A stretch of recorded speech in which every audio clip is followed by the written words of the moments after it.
ओम नमो भगवते वासुदेवाय नमः। ओम नमो भगवते वासुदेवाय नमः। राधे राधे, जय साईं राम। स्वागत करता हूँ आपके अपने परिवार, आपके अपने चैनल पे। मैं हूँ राम गुप्ता। तो आज हम श्री साईनाथ महाराज को, आज हम साईं बाबा को श्रीमद् भागवत बृहद सचित सुख सागर बाबा 18वां अध्याय आपकी सेवा में आपके समर्पित कर रहा हूँ। बाबा आपके दरबार पे आपको सुनाने जा रहा हूँ। साईं रहम नजर करना, भक्तों का कल्याण करना, और आज आपका प्रिय दिन भी है बाबा, तो कृपा बनाए रखना।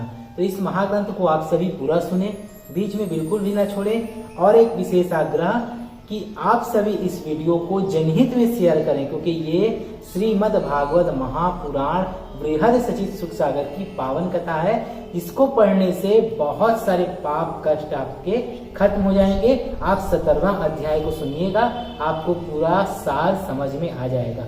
ये पावन कथा हमें साईं बाबा के परम प्रिय मानसी श्री कैलाश चंद्र गुप्ता जी, संचालक श्री साईं बाबा सेवा आश्रम के आदेश पर हम बाबा को ये सुना रहे हैं, ताकि बाबा सबका कल्याण करें। और आप सभी ने अभी तक सब्सक्राइब नहीं किया है तो सब्सक्राइब कर लीजिए, नीचे सब्सक्राइब बटन लगा हुआ है, और बेल आइकन जो घंटा बटन है उसको ऑन कर लीजिए, ताकि सर्वप्रथम आपको मंदिर के वीडियोस प्राप्त हो सके, इस महाग्रंथ के वीडियो प्राप्त हो सके और आप सुनकर अपना कल्याण कर सके। ज्वाइन बटन को क्लिक कीजिए। ज्वाइन करके आप मंदिर में हो रहे एक्टिविटी और मंदिर के पर्सनल मेंबर्स बनेंगे, और जो भक्त ज्वाइन करेगा उसे निःशुल्क प्रति माह बाबा की अखंड धुनी की विभूति प्रसाद स्वरूप भेजा भी जाएगा, ताकि बाबा सदा उनके परिवार की रक्षा करें। तो ज्वाइन जरूर करें आप लोग। तो चलिए अब हम प्रारंभ करते हैं। 18वां अध्याय। शिकार खेलने के लिए जब राजा परीक्षित का वन में जाना तथा प्यास के कारण सामिक ऋषि का अपमान करना और श्रृंगी ऋषि द्वारा परीक्षित को शाप देना, ये कथा इसमें समर्पित है। बाबा सूत जी बोले कि हे सुनकादि ऋषियों, राजा परीक्षित ने जब तक राज्य किया तब तक उनकी धर्म परायणता तथा न्याय नीति के कारण कलयुग ने उनके राज्य में आगमन नहीं किया, और राजा परीक्षित प्रजा की देखभाल करने के लिए रथ पर बैठकर 10 दिशाओं में घूमते हुए एक छत्र राज्य करते थे। उन्होंने कलयुग के आने की कोई चिंता ना करके उसे रहने को निवास स्थान दे दिया। इतना वृतांत सुनने के बाद सनकादि ऋषियों ने सूत जी से कहा कि हे सूत जी, आपने हम लोगों को इस कथामृत का पान कराकर अत्यंत कृपा की है, अतः अब आप कृपा करके हमको वह कथा सुनाइए जिस कारण राजा परीक्षित ने अपने शरीर को त्याग दिया था। यह सुनकर सूत जी बोले कि हे ऋषियों, जब परीक्षित वन में शिकार खेलने के लिए गए, वहां उन्होंने अनेक पशुओं को मारा, और दोपहर के समय जब उन्होंने एक घायल हिरण को देखा तो अपने सारथी को वहीं पर छोड़ घोड़े को उसके पीछे दौड़ाया। जब वे बहुत दूर निकल गए तब महाराज परीक्षित को गर्मी के कारण बड़े जोर की प्यास लगी। तब वे वन में पानी पीने के लिए जल तलाश करने लगे, और जल की तलाश करते हुए समिक ऋषि के आश्रम पर जा पहुंचे। समिक ऋषि ऐसे तपस्वी थे कि बछड़े के दूध पीते समय गौ के थन से जो दूध नीचे टपकता था उसी को पीकर दिन रात ईश्वर का ध्यान किया करते थे। राजा उस आश्रम को देखते ही ऋषि के पास जा पहुंचा। समिक ऋषि उस समय ईश्वर आराधना में मग्न होकर अपने नेत्र बंद किए बैठे थे।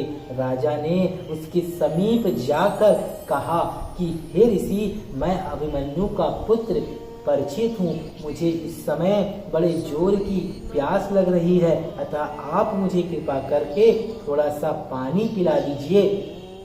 राजा ने इस तरह अनेकों बार जल मांगा, परंतु उस समय समिक ऋषि भगवत भजन में ऐसे मग्न हो रहे थे कि उन्हें अपनी देह की भी शुद्ध बुद्ध ना थी, अतः राजा की आवाज उनके कानों तक नहीं पहुंची।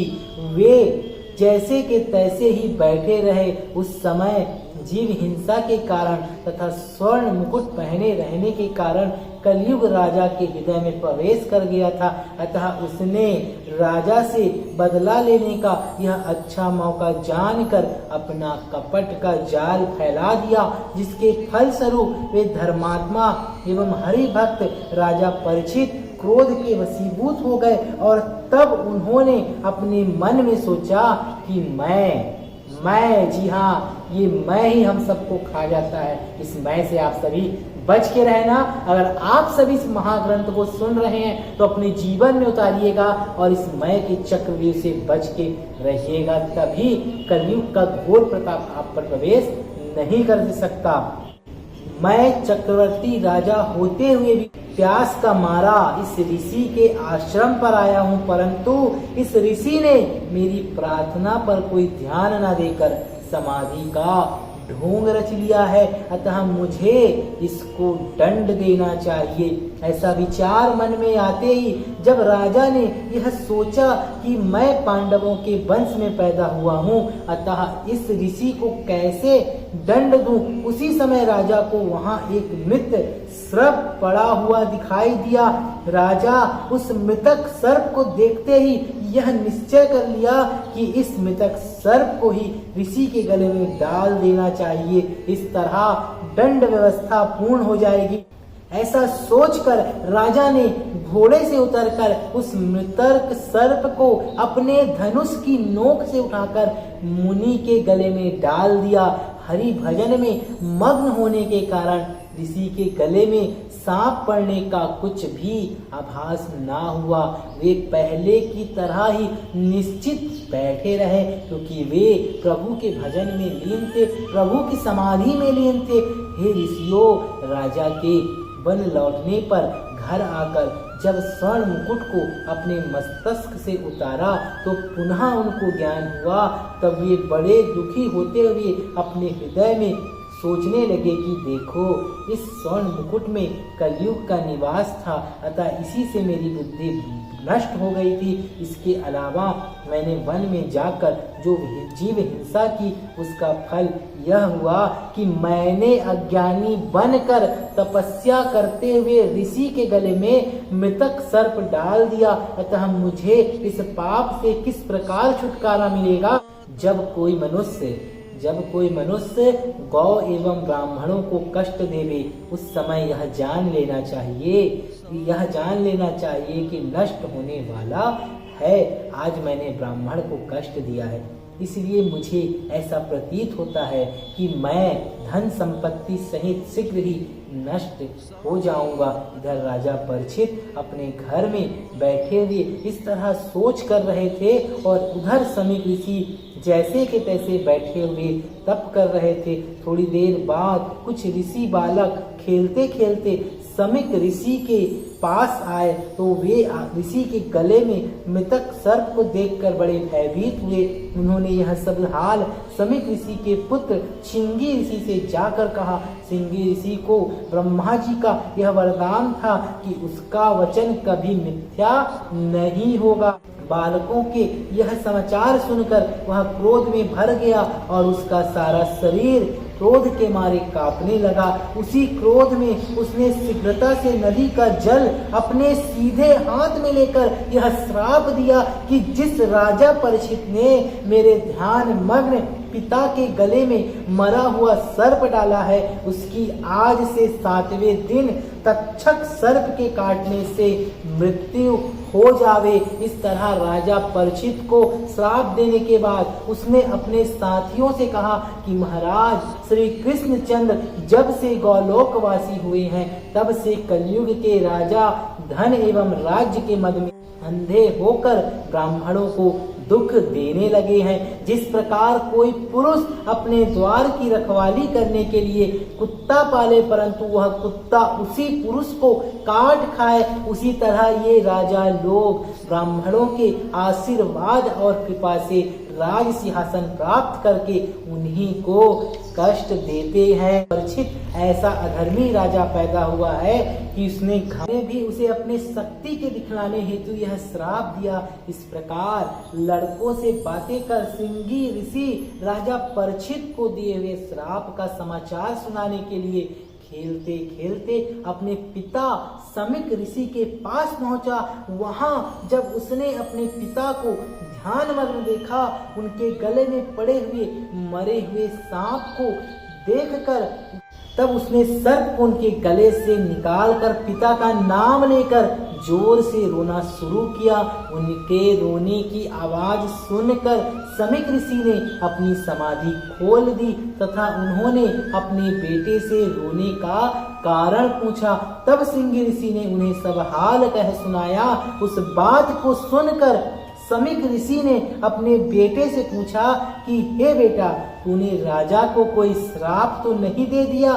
श्रृंगी ऋषि ने उत्तर दिया, यह अधर्म करने के कारण मैंने राजा को श्राप दिया है कि वे आज से 7वें दिन तक्षक सर्प द्वारा काटे जाने से मृत्यु को प्राप्त होगा। सिंही ऋषि क्रोध करके बेटे से कहने लगा, अरे मूर्ख, तूने बहुत बुरा काम किया है। तूने ऐसे धर्मात्मा राजा को श्राप दिया है जिसके राज्य में अभी तक कलयुग प्रवेश नहीं कर पाया।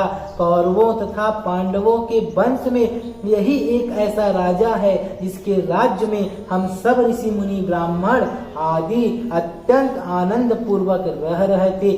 समीक ऋषि ने पुत्र से इस प्रकार कहने के पश्चात परम प्रभु का ध्यान करते हुए उनसे प्रार्थना की कि हे प्रभु, मेरे अज्ञानी बालक से बहुत बड़ा अपराध हो गया है, आप उसे कृपा कर क्षमा कर दे। जो राजा गौ तथा ब्राह्मणों की रक्षा करता है उसको मारने का पाप 10 ब्राह्मणों के मारने के समान होता है। राजा के बिना देश में बहुत से चोर तथा पापी उत्पन्न हो जाते हैं, इसलिए राजा को मारने वाला चोर तथा अधर्मियों को बढ़ाने वाला होता है। इस प्रकार ऋषि ने परमेश्वर की प्रार्थना करके अपने मन में यह निश्चय किया कि राजा परीक्षित के पास इस श्राप का समाचार भेज देना चाहिए ताकि वह परलोक सुधारने का कोई उपाय कर सके। यद्यपि इस बात को सुनकर संसारी लोग सिंही ऋषि को बुरा अवश्य कहेंगे, परंतु फिर भी मुझे ऐसे धर्मात्मा राजा को अपनी मुक्ति का उपाय खोजने के लिए सूचना देना ही उचित है। ऐसा निश्चय करके श्रमिक ऋषि ने अपने कुमुर्क नामक शिष्य से कहा कि तू राजा परीक्षित के पास जाकर उनको मेरा आशीर्वाद कहना। इसके बाद उन्हें यह बताना कि सिंही ऋषि ने आपको 7वें दिन तक्षक द्वारा काटने पर मृत्यु होने का शाप दे दिया है, इसलिए आप अपनी मुक्ति का कोई प्रयत्न कर ले। इतनी कथा सुनाने के बाद सूत जी बोले कि हे सनकादि ऋषियों, जो राजा परीक्षित अश्वत्थामा के ब्रह्मास्त्र से बच गया और जिसने धर्म एवं पृथ्वी की रक्षा करने के लिए कलयुग को अपने वशीभूत कर लिया, वही एक ब्राह्मण के श्राप द्वारा मृत्यु को प्राप्त हो गया। राजा परीक्षित के मरने के बाद कलयुग ने पूरे विश्व में प्रवेश कर लिया। तो ये था कलयुग के प्रवेश करने की पूरी कथा। वृहद सचित सुख सागर में आखिर कलयुग में इतने पाप कर्म क्यों हो रहे हैं, ये पूरा विवरण है इसमें। इसे जीवन में उतारिए और देखिए, अगर आप इसे लोगों में शेयर करते हैं तो आप भी एक पुण्य फलदायी होंगे, क्योंकि कलयुग में दान दया धर्म यही एक ऐसा मार्ग है जो आपको सत्य राह और सत्य मार्ग में ले जाएंगे और आपके जीवन के कष्टों को खत्म करेंगे। श्रीमद् भागवत बृहद सचित सुख सागर के 18वां अध्याय संपूर्ण हुआ। कल हम बाबा आपको 19वां अध्याय सुनाएंगे। बोलिए भगवान वासुदेव जी की जय, श्रीमद् भागवत की जय। अगर आप लोगों ने अभी तक चैनल को सब्सक्राइब नहीं किया है, निःशुल्क है, सब्सक्राइब कीजिए, बेल आइकन को ऑन कीजिए, प्रवेश कीजिए साईं की द्वारिका माई में और ज्वाइन करके दान दया धर्म के महत्व को जाने और इस सेवा में आप भी जुड़े। बाबा आपका भला करे।